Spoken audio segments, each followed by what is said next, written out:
6년간 10명이 살해되고 200만 명 이상의 경찰을 투입했지만 모방 범죄까지 발생한 국내 최악의 미제 사건. 화성 연쇄살인 사건이 오래도록 기억되는 이유는 아직 범인이 검거되지 못한 이유도 있지만 수사 기법과 행정 등 1980년대 우리 경찰과 사회를 여실히 담아내고 있기 때문입니다.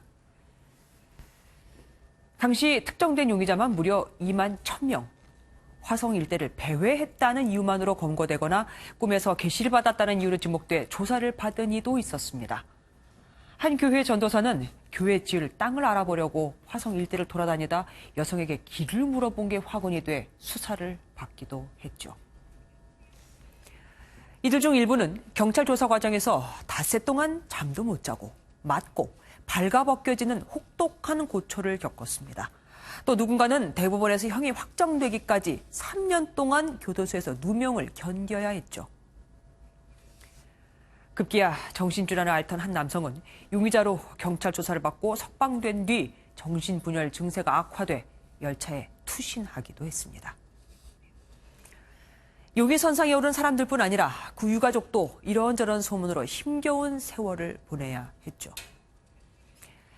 무분별한 검거와 강압 수사, 폭력, 허위 진술 유도 등으로 고통을 당한 이들은 대부분 제대로 된 보상은커녕 지금까지도 고통을 받고 있습니다.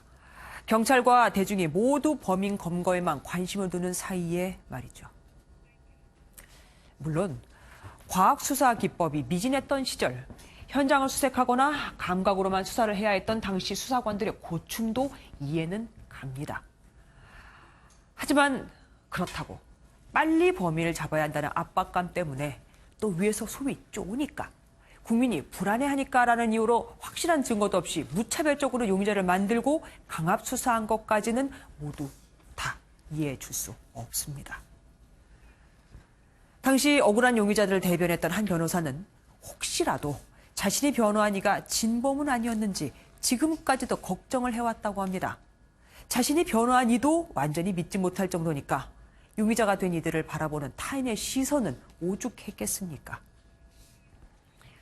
화성 연쇄살인 사건이 잊혀지려면, 아니 완전하게 해결되려면 최근 용의자로 지목된 인물의 사실관계를 밝혀내는 것도 중요하지만 이 과정에서 29년간 그 누구도 보상해 줄 수 없는 억울한 삶을 살았던 수많은 용의자들에 대한 진심 어린 사죄 역시 마무리가 돼야 할 겁니다.